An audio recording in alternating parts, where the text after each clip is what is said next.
¿Qué tal, Jeremy? ¿Cómo estás? Buenos días. Dime, ¿cuántos están en lista? Ya, un segundo.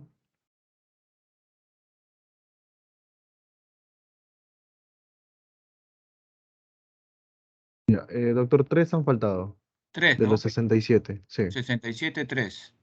sí.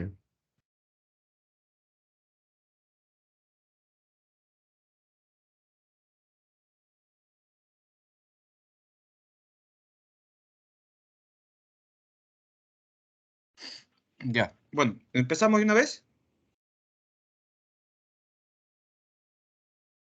Sí, sí, doctor. Como le dije, hoy tenemos una reunión.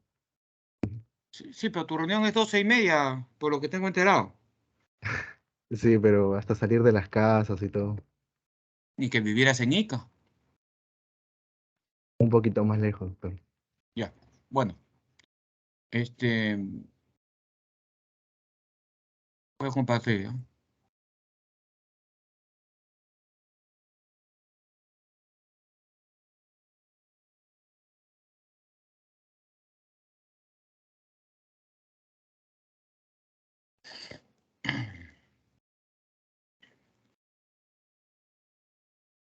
Bueno, ¿me copian?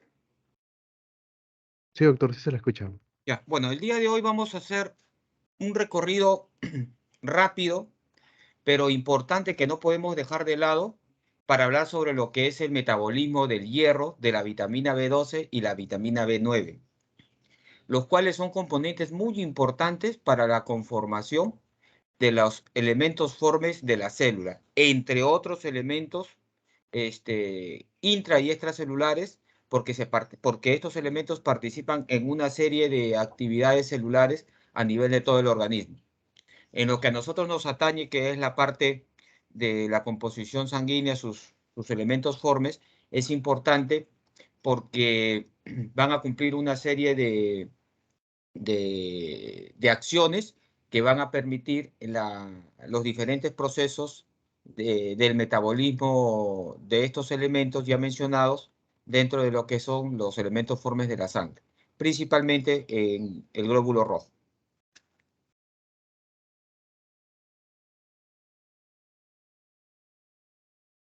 La idea es explicar el metabolismo del hierro, explicar lo que es la vitamina B12, la cianocobalamina, y explicar el metabolismo de la vitamina B9, que es el ácido fólico. El hierro es importante para la formación de la hemoglobina, también para formación de otros elementos esenciales del organismo. El hierro está conformado principalmente dentro de la hemoglobina, también hay una pequeña cantidad que está almacenada y que se utiliza para su libre funcionamiento de otros elementos.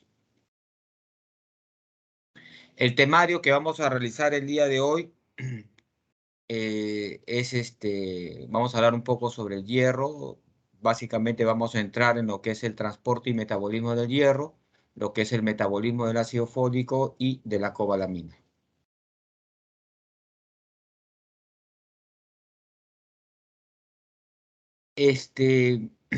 Acá tenemos un cuadro muy importante que me gustaría que lo vean, porque es un cuadro que nos va a permitir a nosotros poder ver y regular el adecuado ciclo del hierro, ¿no? En lo que es el metabolismo del hierro, ¿no? El hierro va a ingresar acá como fierro, ¿no? Básicamente, el hierro entra como, como fierro 3 o fierro 2. Hablamos de fierro 3 generalmente cuando hablamos de grupos hemos o grupos de alimentos vegetales, y hablemos del fierro 2 cuando hablamos de generalmente de no hemo, que son alimentos vegetales, ¿no? Cabe señalar que el fierro, para ser absorbido a nivel sanguíneo, requiere estar en su ion fierro 3, pero para ser transportado a nivel del lumen intestinal tiene que estar como fierro 2.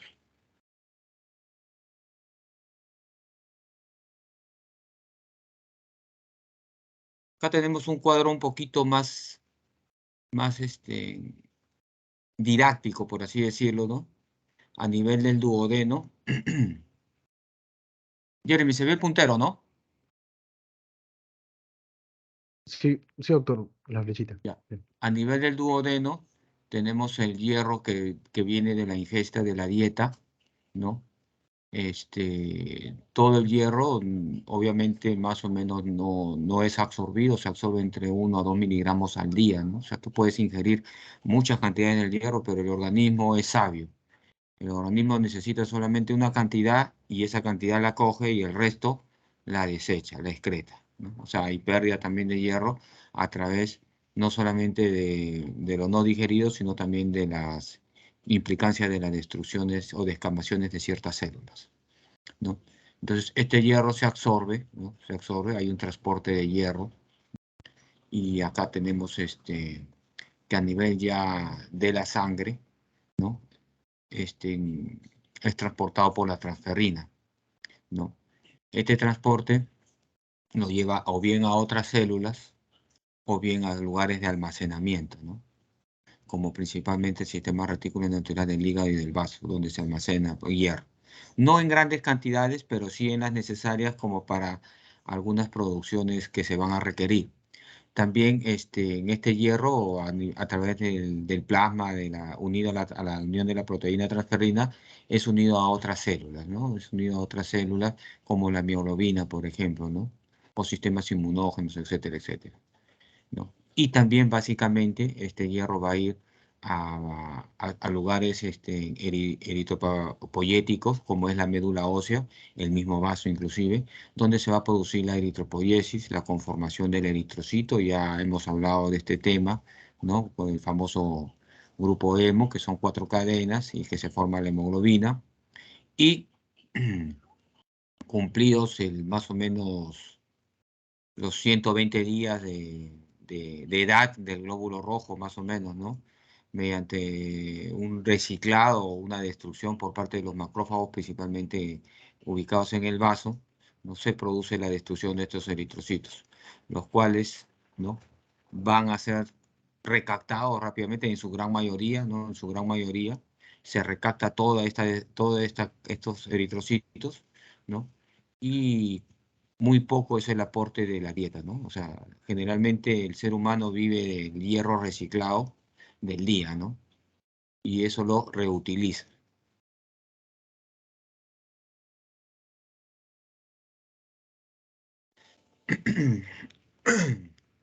Cuando hablamos de la captación del hierro de la dieta, vamos a hablar básicamente que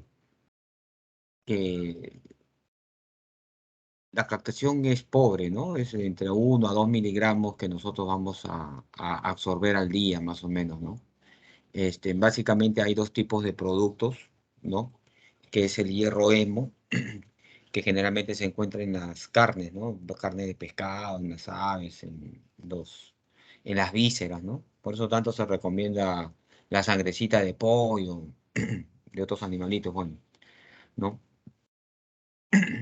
Muestra una alta biodisponibilidad y pese a que normalmente solo se representa una pequeña fracción del contenido de hierro, ¿no? Pero esto en su generalidad, a pesar de ser pequeños contenidos, son absorbidos en su gran mayoría, un 20-30%, ¿no? Y no hay ningún problema de que se vea afectado con ingesta de otro tipo de alimentos. En cambio, en el hierro no hemo, que provienen de alimentos vegetales, ¿no? Como el brócoli, la lenteja, algunos cereales, ¿no? ¿Qué sería? Ahí sí se ve afectado por algunos alimentos, ¿no? Por eso se recomienda, oiga, no coma usted cuando va a comer hierro, o cuando se le receta hierro, como polimaltosado o hierro en ferroso. Se recomienda que no coma alimentos ricos en fitatos, ¿no? Como el salvado, la semilla, qué sé yo, o salatos que tienen algunas frutas, o polinefenoles como el té, calcio, etcétera, etcétera, ¿no? Entonces se recomienda eso generalmente. La absorción del hierro es un mecanismo que más o menos está estudiado, ¿no? El hierro férrico, o el hierro 3, ¿no? Viene por el lumen del intestino, ¿no? Y es absorbido por estas microvellosidades, ¿no? Por algunas proteínas, como la TCITB, que es el citocromo duodenal B, como la DMT1, que es el transportador metálico divalente, y como esta proteína, la HCP1, que es una proteína de membrana. Como pueden ver, estas proteínas están ubicadas acá en estas microvellosidades y que van a permitir el paso de este hierro, ¿no? De este hierro 3, ¿no? ¿No? Lo van a, van a hacer que ingrese, pero como hierro 2. Ya como hierro 2 dentro o ferroso, si quieren llamarlo, dentro del lumen del intestino, ¿no? Va a recorrer principalmente dos tipos de caminos, ¿no? O bien por el accionar de la ferroportina, que es una enzima, que es una proteína muy importante que va a llevar ¿cómo se llama? Al área sanguínea, va a llevar ¿no? Va a llevarlo y lo va a convertir rápidamente por la ceruplasmina o por la efacina, lo va a convertir de ferroso a férrico y va a ser transportado por la transferrina. Lo otro es que este hierro ferroso quede dentro de la proteína ferritina y se quede almacenado o en su defecto por difusión se pierda, ¿no? Por lo general es la manera principal de almacenamiento del hierro. Acá tenemos otro pequeño cuadro donde pueden ver la intervención de estas proteínas ya mencionadas. Aquí abajo están sus nombres, ¿no? Bien se va a comportar este hierro ferroso almacenado en ferritina, o bien va a pasar por la ferroportina, que es una proteína importante que va a llevar que se convierta en el lumen sanguíneo en fierro 3. Esto por intervención de estas dos proteínas, la efestina y la ceruloplasmina. Y ya este hierro en la transferrina va a ser un hierro que va a hacer entrar a la circulación ¿cómo se llama?, a ser utilizable en los diversos procesos de las células. Importante esta proteína que está acá, la exidina. La exidina va a regular a la ferroportina, ¿no? En niveles altos lo va a regular para que la ferroportina trabaje un poco más y haga mayor captación de fierro al lumen sanguíneo, ¿no? En procesos de infección, ¿no? En procesos de inflamación, ¿no? Y en algunos casos, para extraer mayor cantidad de hierro en el lumen, ¿no? Muchas veces va a haber una distorsión porque realmente no hay tal cantidad, entonces va a haber una distorsión, ¿no? En otros casos va a inhibir, ¿no? Va a inhibir para que se produzca menos producción de lumen hacia afuera, ¿no? Entonces es uno de los principales reguladores del hierro absorbido del organismo, ¿no? Acá tenemos un pequeño cuadro, ¿no? Un pequeño cuadro de el hierro que ingresa, ¿no? El hierro que ingresa más o menos ingresa del intestino delgado, es absorbido, llega, como les decía, a la circulación sanguínea como en el plasma, en la transferrina. Esta transferrina lo va a llevar a este hierro como ferritina para su almacenamiento o a otros tejidos, ¿no? Para la producción de la hemoglobina, por ejemplo, o para procesos enzimáticos, ¿no? Este mismo hierro tiene un proceso de degradación por los macrófagos principalmente del vaso, ¿no? Y posteriormente se va a convertir pues en la bilirrubina. Los eritrocitos se producen más o menos, como ustedes saben, pues una gran cantidad, ¿no? Un litro más o menos tiene entre 4 a 6 por 10 eritrocitos y alrededor de 0,5 gramos de hierro, ¿no? De 0,5. Este hierro va a servir para unirse a las cadenas polipéptidas, ¿no? Y va a formar lo que es la hemoglobina, ¿no? Que su función principal es la unión de la molécula de dioxígeno para el cambio de gases a nivel de tejidos periféricos y a nivel de difusión pulmonar, ¿no? La eritropoiesis es la producción de la diferenciación desde la célula mieloide que proviene de la célula madre, principalmente de la médula vaso y secundariamente, de la médula ósea y secundariamente del vaso, ¿no? Se va a producir lo que es la diferenciación desde la célula mieloide hasta el eritrocito, ¿no? Este, y esto mediado no solamente por el accionar de- del hierro, sino también por el accionar de la eritropoyetina, ¿no? Entonces la eritropoyetina es un factor muy importante, se produce en el riñón y es un factor muy importante para la formación de las células madres mieloides a células eritroides precursoras.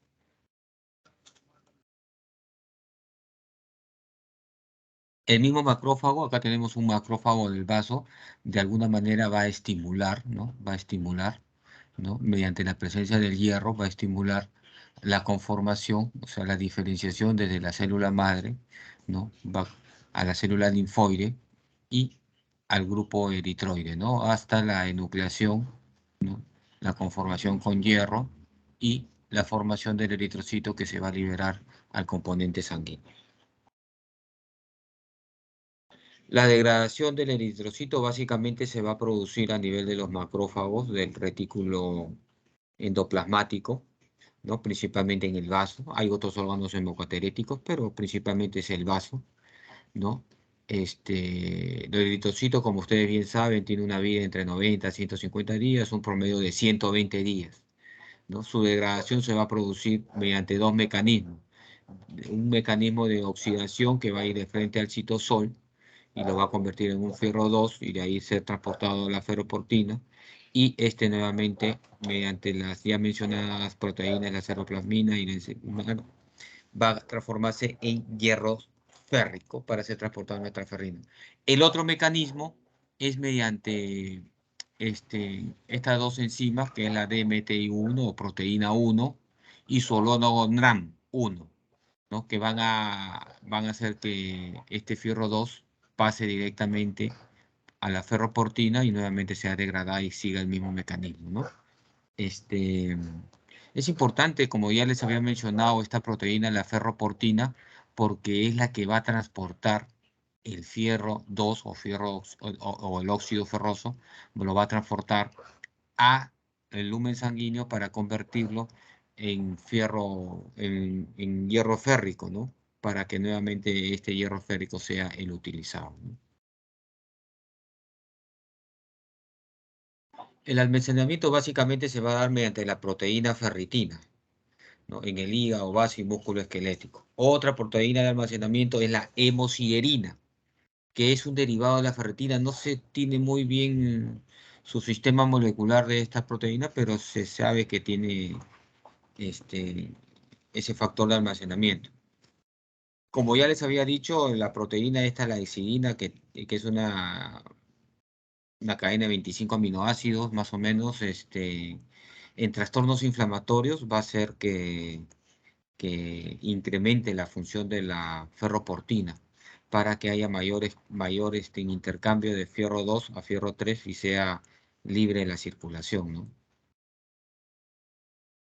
Entonces vamos a considerar que la regulación de la homeostasis del hierro, la principal que tiene una connotación principal es la hormona hexidina, ¿no? Se considera que es el principal regulador del equilibrio del hierro, ¿no? Que obviamente va a incluir lo que es la absorción del intestino y lo que es el reciclado del hierro en el sistema retículo endotelial. O sea, tiene dos funciones: absorción a nivel del lumen del intestino y a nivel de la destrucción de los glóbulos rojos en el vaso. La hexidina actúa uniéndose a la ferroportina, desencadenando su internalización y posterior degradación lisosómica, ¿no? O sea, la ferroportina es una proteína que, como ya les había dicho, va a llevar a que el fierro 2 se convierta en fierro 3, ¿no? Coayudado con otras dos proteínas, como la ceroplasmina, por ejemplo, y va a permitir que este hierro sérico, este hierro férrico, sea utilizado para los diversos procesos, siendo el más importante la eritropoiesis. Esta proteína, esta hormona, perdón, exidina, está regulada por los valores de transferrina, ¿no? La ferrina diférrica, que en concentraciones elevadas va a hacer que haya un aumento de la exidina y en concentraciones bajas una leve disminución.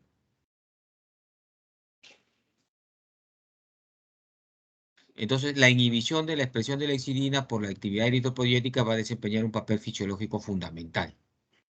Y el aumento de la exidina también en condiciones inflamatorias va a desencadenar, ¿no? que haya mayor producción del hierro 2 al hierro 3, ¿no? Conllevando muchas veces a que haya una distorsión porque no hay mayor producción, entonces no va a haber tanto hierro férrico 3, entonces no va a haber una adecuada producción de este, ¿no? Una distorsión de hierro, lo que llamamos. Ahora vamos a pasar rápidamente a lo que es el metabolismo de la cobalamina. La cobalamina o llamada la vitamina B12 se usa eh, con nombres como cobalamina, hidroxicobalamina o los corrinoides, ¿no? Que tiene la característica de presentar unos anillos, ¿no? De corrina, ¿no? Que están unidos a moléculas de cobalto, ¿no? Y estos van a, van a constituir una vitamina este, hidrosoluble. La cobalamina es sintetizada por algunos microorganismos, ¿no? Básicamente los animales dependen de la síntesis de la microbiana para su sustento, ¿no? Para obtener el suplemento de la cobalamina. Más o menos hay una concentración en el cuerpo de 2 a 5 miligramos. Y de estos está almacenado 1 miligramo en el hígado. El requerimiento es de 2,5 microgramos al día, más o menos, ¿no? Y el valor en sangre es de 200 a 600 nanogramos, ¿no? Es importante muchas veces tener estos valores referenciales porque nos va a permitir determinar algunos valores de anemia, de tipo megaloblástico sobre todo. La cionocobalamina y la hidroxicobalamina, para ser metabólicamente activas, deben pasar, ¿no? Deben pasar, ¿no? Acá está. Deben pasar a adenosilcobalamina y a metilcobalamina. Este es el mecanismo de actividad de esta vitamina. Y esto mediante enzimas NAT, enzimas de desgaste de ATPasa para su producción. ¿Cuál es la función principal de esta vitamina B12, ¿no? Y tanto como el ácido fólico, es la conformación a nivel de mitocondria, a nivel de núcleo de la célula, de la producción de ARN y ADN, o sea, energía. Sin esta energía no se puede hacer ningún factor, no se puede hacer ningún proceso a nivel intracelular de las diversas células, no solamente sanguíneas, sino de todo el organismo. Por eso es la importancia de estas vitaminas B12 y B9. Acá está a nivel de la mitocondria, producción de ARN y a nivel del núcleo de producción de ADN. Su absorción es un poco complicado, se produce a nivel de las placas de Peyer, pero principalmente se tiene que unir a un factor intrínseco llamado el factor intrínseco de Castell, ¿no? También se utiliza la enzima pancreática, la tripsina, para ayudar a la absorción. Ya una vez que está absorbida en el interior del epitelio intestinal, ¿no? Estos complejos son separados y así se libera la cobalamina, la cual va a viajar a través de la transcobalamina, que es una proteína, y va a viajar por el torrente sanguíneo y se va a almacenar en el hígado, ¿no? Más o menos.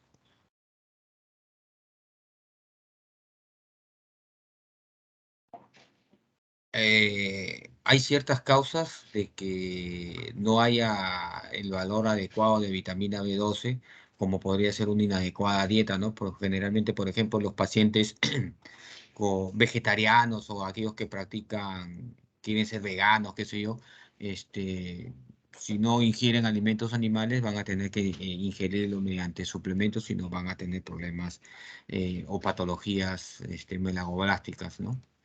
Este, También pacientes que tienen destrucción de las células parietales gástricas o atrofia gástrica, ¿no? En esas gastritis erosivas, o pacientes con enfermedades de Crohn o celíacas, pancreatitis, etcétera, etcétera. hay ciertos marcadores que nos van a poder determinar estas carencias o estas deficiencias de la vitamina B12, como la holotranscobalamina, la homocisteína, la metilmalonea, etcétera, etcétera. Ahora pasamos rápidamente a la nutrición, perdón, al metabolismo del ácido fólico, ¿no? Al metabolismo del ácido fólico. El ácido fólico lo vamos a encontrar en vegetales y en carnes, ¿no? Acá sí es mejor todavía, ¿no? Las fuentes más ricas de ácido fólico lo vamos a encontrar en el brócoli, en la endivia. La endivia es la achicoria, no sé si alguien habrá comido, que es una verdura muy poco conocida acá en el país. La espinaca, la lechuga, los brócolis, qué sé yo, ¿no? Y estos vegetales van a conferir más o menos de cada 100 gramos de peso en seco, 1 miligramo, ¿no? O sea, es poquísimo lo que se come, ¿no? Obviamente el requerimiento diario también es pobre, ¿no? Es pobre, de 50 microgramos a 400 microgramos. El ácido fólico, por ejemplo, es muy importante para la maduración y desarrollo del tubo neural, ¿no? Por eso siempre se sugiere, se recomienda de manera preventiva la ingesta de ácido fólico en las mujeres que están pensando este, dar a luz, ¿no? O sea, tener un nuevo ser. Entonces, para que el niño no tenga problemas del túbulo neural, que ingieran ácido fólico. Valor normal en sangre es de 5 a 20 nanogramos más o menos por mililitro. Estos folatos se encuentran en diferentes estados de oxidación, carboxilación y conjugación, pero su forma principal es el tetrahidrofolato del FH4 o THF. La deficiencia de los folatos va a causar una biosíntesis de la hemoglobina, una disminución. Se absorbe principalmente en el duodeno y en el yeyuno, ¿no? Y se ingieren como poliglutamatos que entran al lumen como monoglutamatos. Estos monoglutamatos finalmente son transportados al lumen sanguíneo, ¿no? Como transportador de folatos acoplados a protones.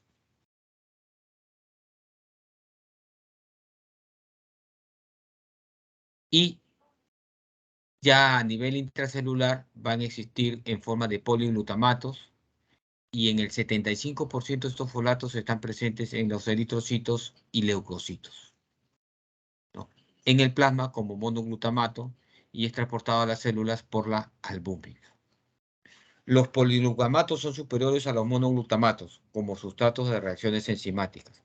Por eso la importancia, como les había mencionado anteriormente, tanto de los folatos o ácido fólico o vitamina B9, como se quieran llamar ustedes, de la vitamina B12 o la cobalamina o la hidroxicobalamina, como se presenta en algunos medicamentos, ¿no? Son importantes para la conformación. Pregunta de examen, no se olviden, señores, tanto del ADN como del ARN, ¿no? A nivel intracelular, a nivel de núcleo y a nivel de mitocondria.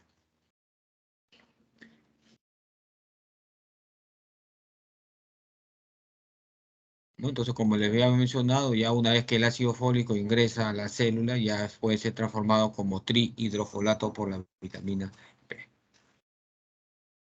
Acá las referencias de la teoría. Bueno, no sé si habrá alguna pregunta, delegado. ¿Estás por ahí todavía? Sí, doctor. No veo ni una mano alzada.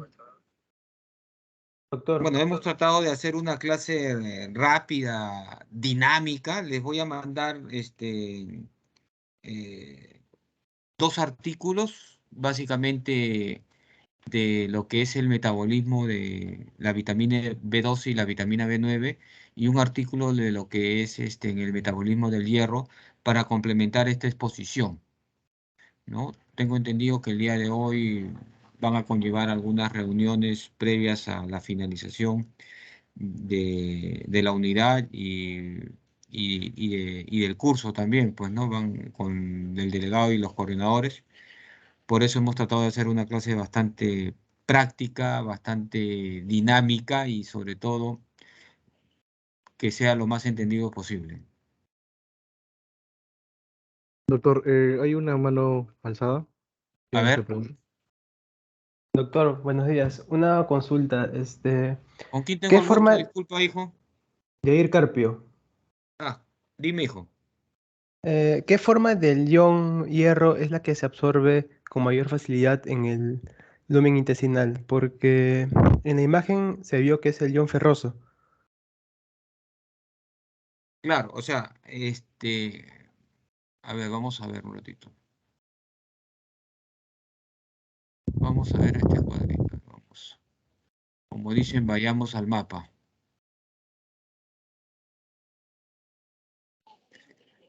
Mira, a ver, un ratito. ¿Logran ver el cuadro, no? Sí, sí, doctor. Ya, entonces,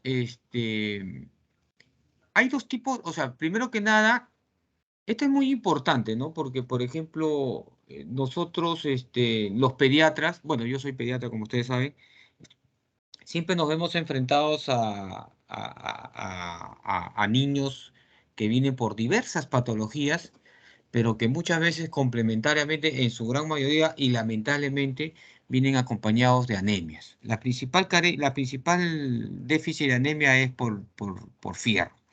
O sea, la anemia ferropénica es la causa número uno de anemia en el país. Esa es nuestra realidad. Ahora, cuando nosotros damos un tratamiento, no solamente damos pues lo que es un medicamento, un hierro polimaltosado, un hierro ferroso, qué sé yo, ¿no? Sino también damos indicaciones de alimentos. O sea, aquí hay dos tipos básicamente de alimentos. Nosotros vamos a ingerir dos tipos de alimentos. Generalmente los alimentos de origen animal son alimentos que vienen enriquecidos con hierro férrico o hierro 3. Y los alimentos de tipo vegetal son ingeridos como hierro 2. Entonces, estos alimentos llegan, ¿no? Los que son alimentos de tipo férrico principalmente, llegan, ¿no? Llegan al lumen intestinal, ¿no? En el enterocito, y mediante estas proteínas que están acá, que es la DCITB, que es el citocromo B duodenal, o la proteína DBIT1 o la proteína 1 de membrana, ¿no? Son transformadas de hierro sérico, de hierro férrico a hierro ferroso. Y este hierro ferroso es el que entra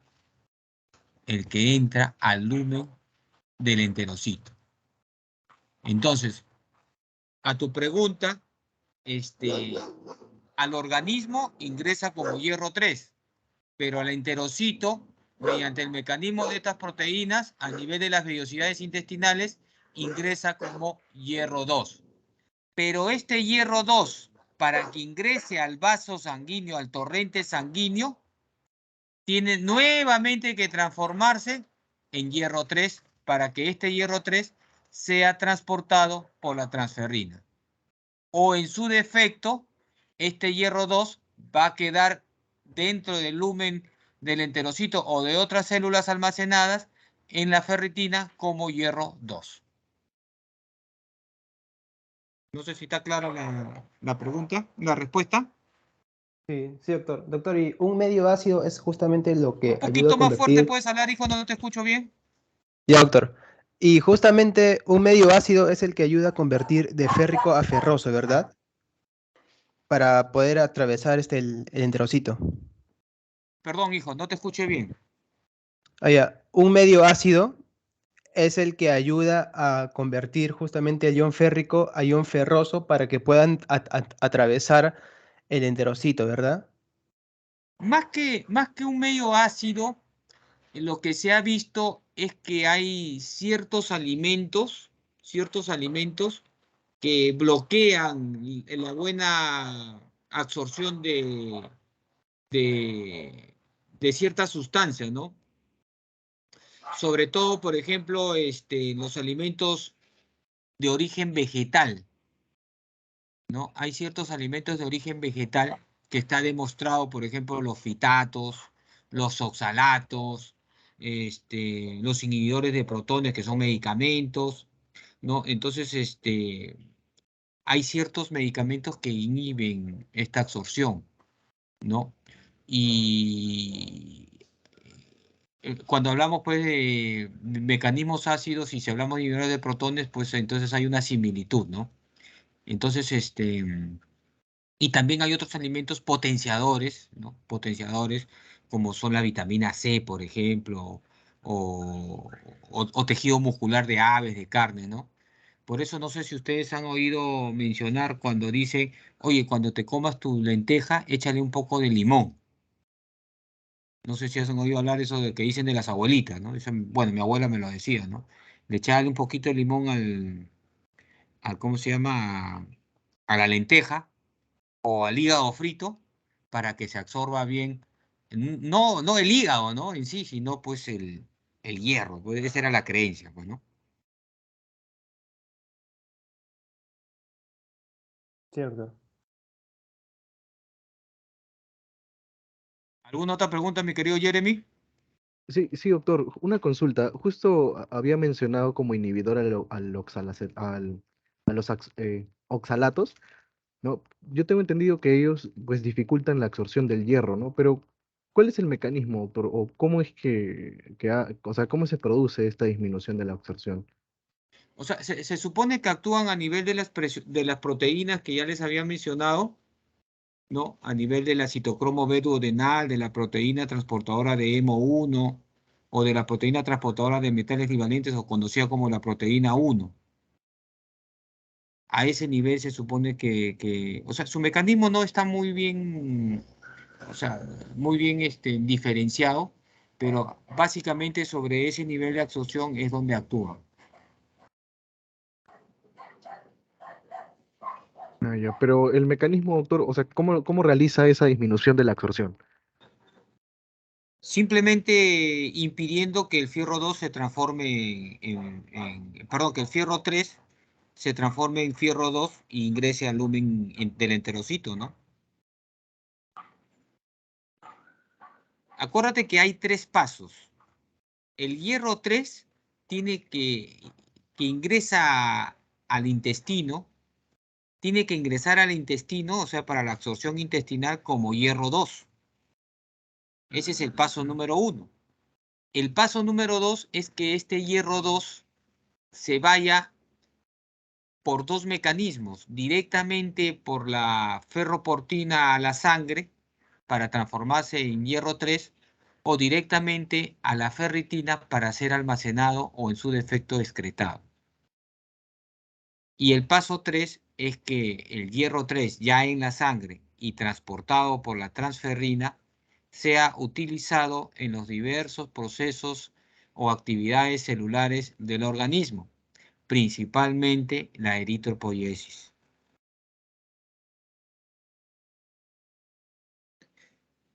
Por eso la excreción del hierro es muy pobre, ¿no? Realmente el hierro que nosotros excretamos es muy pobre, ¿no? Y generalmente se podría hacer, por ejemplo, en la menstruación de las mujeres o, o también en la descamación o la pérdida de algunas células, ¿no? Se puede producir pérdida de hierro, ¿no?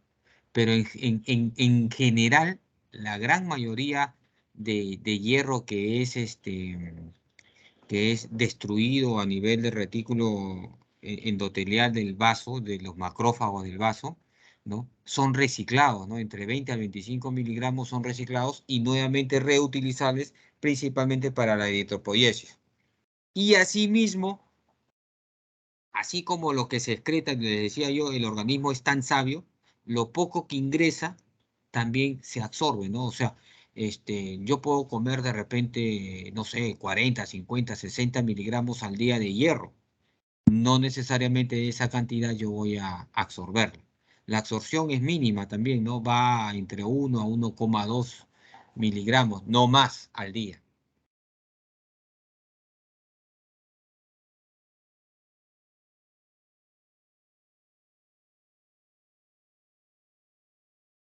Ya, doctor, ¿Aló? gracias.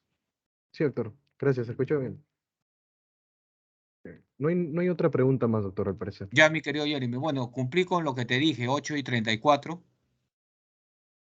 ¿Ya? Sí, doctor. Entonces, bueno, Rápidamente, para explicarles esta unidad, hemos llevado la parte de hematología, 4 clases muy importantes, que la primera fue la composición sanguínea, la segunda fue eritrocito, la tercera fue plaquetas y hemostasia, y la cuarta ha sido metabolismo del hierro, vitamina B12 y vitamina B9. Faltan 2 clases más que van a ser la parte de inmunología, y con eso daríamos por concluido el capítulo de hematoinmunología. La siguiente semana va a ser las exposiciones, eso ya vamos a ordenarnos con el delegado, para finalmente el examen va a ser llevado el día 22 de diciembre, 20 preguntas, y vamos a tratar de hacer un examen dentro de los cánones académicos de un buen villarralino. ¿Ya? Entonces, cualquier cosita, cualquier duda por intermedio de su delegado nos pueden hacer llegar a saber.